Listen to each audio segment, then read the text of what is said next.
Bismillahirrahmanirrahim. Assalamualaikum warahmatullahi wabarakatuh. Perkenalkan, saya Rahma Septia Ediani, nomor NIM 1920202019. Di sini saya akan menjawab soal UTS dari mata kuliah pengantar relativistik dengan dosen pengampu Pak Suhadi MSI. Langsung saja saya akan menjelaskan atau menjawab soal nomor 1, yang mana soalnya jelaskan perbedaan transformasi Galileo dan transformasi Lorentz. Perlu kita ketahui, transformasi itu ialah mempunyai pengertian yaitu perpindahan atau perubahan besaran fisis dari kerangka acuan satu ke kerangka acuan yang lainnya. Tentunya harus ada perbedaan. Tentunya kita mengukur itu harus adanya perbedaan kerangka acuan. Harus lebih dari satu kerangka acuan. Contoh di kehidupan sehari-hari itu kita berikan contoh, misalkan kita melihat seseorang atau benda itu dari jauh, itu menggunakan ujung pipet yang besarnya itu 10. Kita sebutkan sebagai contoh. Lalu kita menggunakan kerangka acuan yang lainnya, misalkan kita menggunakan teropong. Kita menggunakan teropong dengan jarak yang sama, dan kita melakukan pengukuran, ternyata hasilnya itu sama, yaitu besarnya 10. Nah, jadi apa sih tujuan tujuan dari transformasi atau mentransformasikan atau mengukur percepatan? Tentunya transformasi ini ialah berhubungan dengan kecepatan atau sebagai lambang fisikanya itu V. Nah, percepatan. Maka dengan tujuan agar mengetahui kenyataan, mengetahui keadaan yang sebenarnya seperti apa. Di sini saya akan menjelaskan secara matematisnya, ada dari kerangka acuan. Baik, mohon maaf sebelumnya di sini karena saya keterbatasan media untuk menjelaskan. Ini saya akan memakai media kertas untuk menjelaskan dari jawaban nomor 1.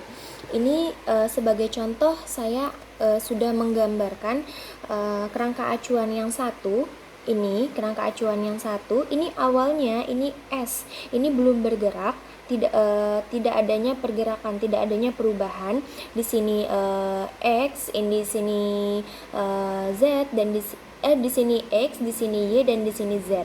Nah, di suatu waktu dia mengalami perubahan, S-nya itu mengalami perpindahan menuju ke sumbu X. Nah, di sini saya memberikan contoh itu dialah mengalami perubahan di sumbu X saja, melewati sumbu X. Nah, sehingga kita dapat menghasilkan bahwa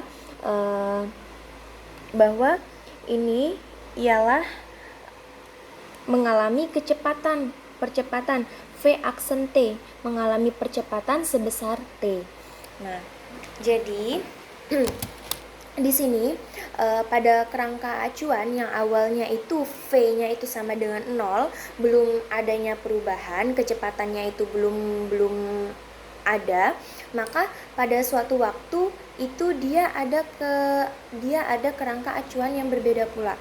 Nah, dia itu S-nya itu bergerak melewati sumbu X, dan sehingga dari V-nya itu sama dengan 0, jadi V-nya itu tidak sama dengan 0.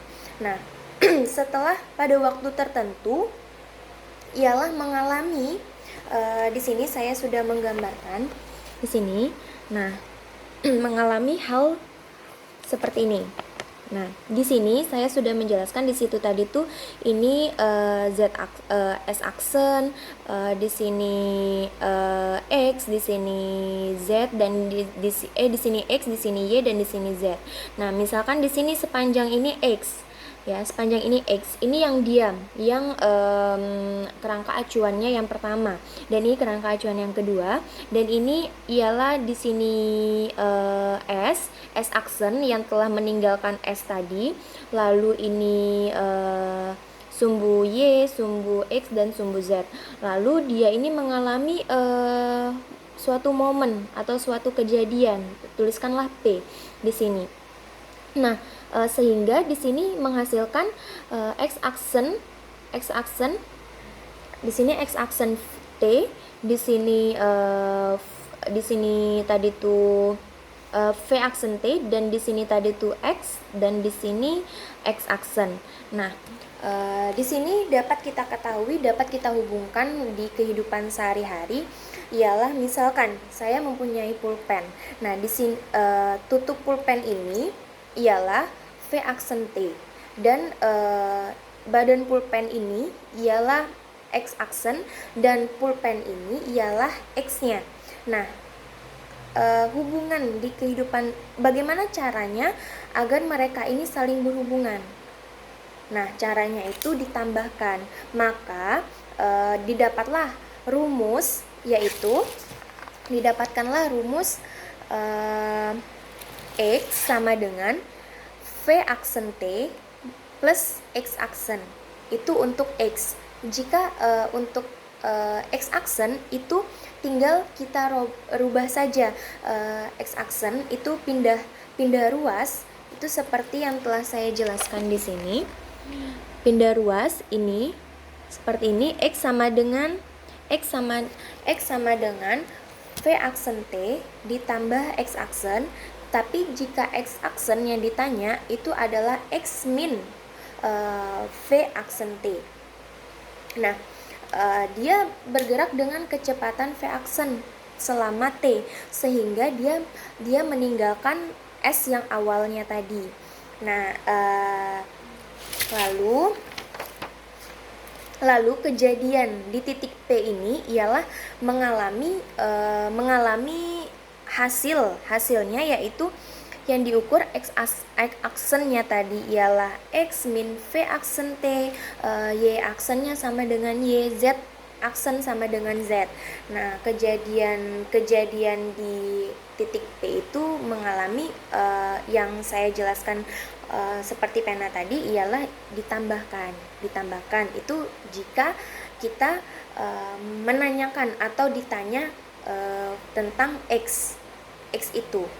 Mencari X itu digabungkan antara V aksen T dengan X aksen. Jika kita mencari X aksen itu ialah dikurangkan antara X dengan V aksen T. Nah,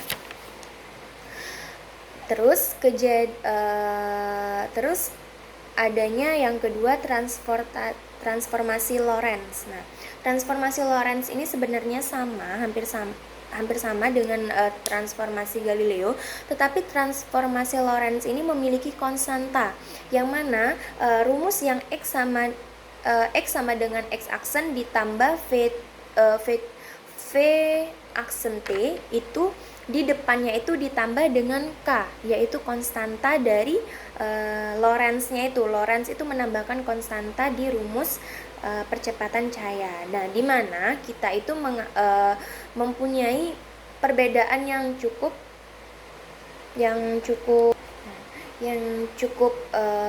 bisa disimpulkan, yaitu dapat kita simpulkan bahwa transformasi Galileo ini berlaku jika kecepatan bendanya itu cukup rendah, lebih lambat dari kecepatan cahaya. Sedangkan transformasi Lorentz itu berlaku umum untuk semua kecepatan, tetapi syaratnya tidak boleh melebihi kecepatan cahaya. Nah, itu jawaban dari saya, jawaban nomor 1 dari saya. Jawaban nomor 2 itu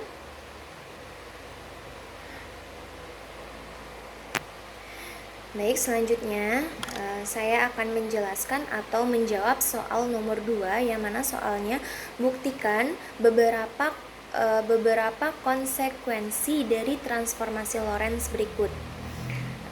Oke, yang pertama itu L sama dengan L0 akar 1 min V kuadrat per C kuadrat. Nah, dimana kita ketahui V ini ialah kecepatan. Sebenarnya ini sama dengan C, itu besarnya saja itu berbeda. L0 itu panjang objek pada kerangka yang bersama dengan kecepatan V menuju C. Nah, L itu ialah panjang objek yang diukur. Nah, yang pertama, Untuk yang pertama, itu kita akan menggambar kerangka acuannya terlebih dahulu. Nah, di sini saya setelah menggambar kerangka acuannya, di mana kerangka acuannya ini yang sama dengan transformasi Galileo tadi, kerangka acuannya ini seperti yang telah saya gambarkan. Bedanya hanya di sini. Di sini ada X1, ada X2, ada X1 aksen, X2 aksen. Nah, saya akan menjelaskan bahwa L aksen itu sama dengan X 2 aksen min X 1 aksen itu sama dengan L0. Itu L0. Nah, L0 itu sama dengan X 2 aksen min X 1 aksen. Jadi, dapat disimpulkan seperti ini. Gamma dalam kurung X2 min X2 min VT min gamma dikali X1 min VT. Nah, seperti itu. Ini karena ini mengalami sama, keduanya ini kita coret. Jadi gamanya itu tinggal dikali X2 dikurang X1. Nah, jadi dihasilkan rumus yang seperti ini. Dihasilkan rumus X2 dikali X1 per 1 min per akar 1 min V kuadrat per C kuadrat. Nah, L0 ini sama dengan 1 per L0 itu sama dengan 1 per akar 1 min V kuadrat per C kuadrat. Jadi L itu sama dengan L0 per gamma. Gamma itu kan dia itu sama dengan 1 min V kuadrat per C kuadrat. Jadi gamma itu sama dengan 1 per V kuadrat per C kuadrat. Jadi terbukti. Nah, untuk yang kedua itu T sama dengan gamma T0. Sebenarnya ini berhubungan dengan dilatasi waktu, yang mana T gamma dikali T0 itu gamma sama dengan 1 per V kuadrat 1 per 1 akar 1 min V per C kali 2 atau V kuadrat per C kuadrat, sama saja. Jadi sehingga dapat disimpulkan itu V itu lebih dari 1 dan T itu lebih dari T0 tadi. Saya akan melanjutkan jawaban dengan soal nomor 3, yaitu pada transformasi Lorentz, buktikan bahwa kecepatan cahaya C adalah sama untuk semua kerangka acuan. Nah, sebenarnya ini sudah jelas bahwa kecepatan cahaya itu sama untuk semua kerangka acuan, karena suatu benda itu tidak boleh melebihi besarnya kecepatan cahaya. Nah, pada transformasi Lorentz ini ialah kecepatan misalkan dilambangkan dengan V per C. Nah, maka transformasi CT atau percepatan cahaya selama T aksen itu sama dengan gamma dikali CT per min X, dan X aksennya itu kebalikan, gamma dalam kurung X min CT.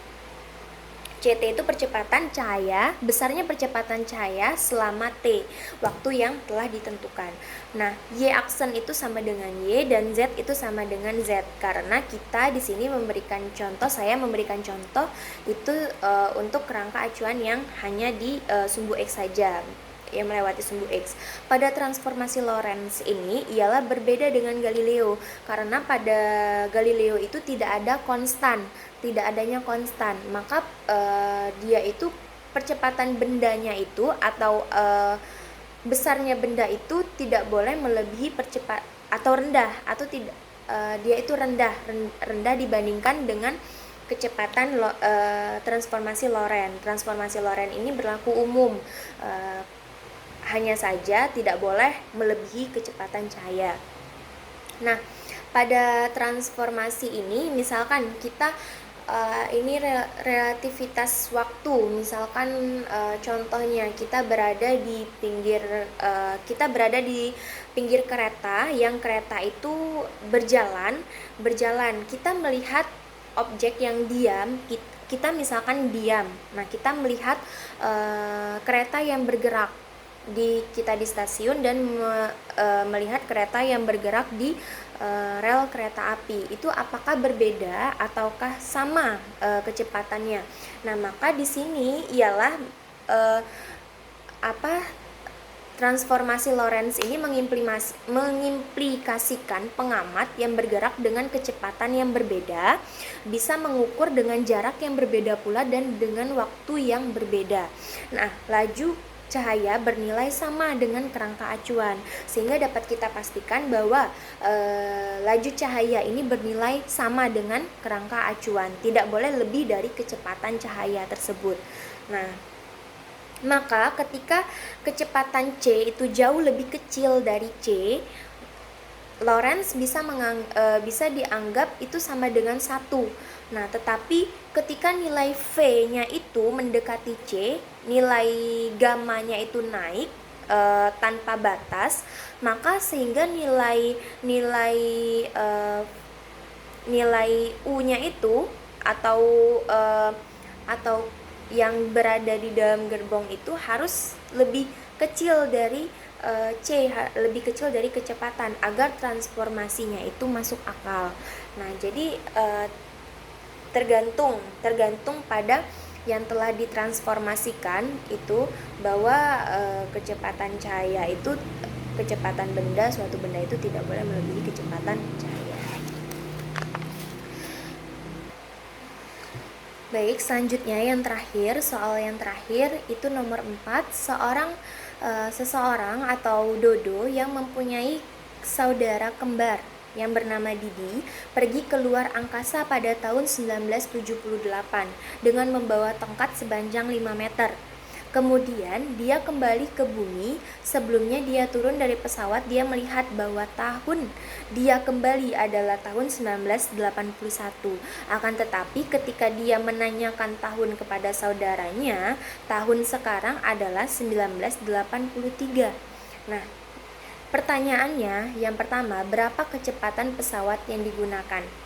Di sini nomor 4 ini yang pertama itu berarti kita ini berhubungan dengan dilatasi waktu kan.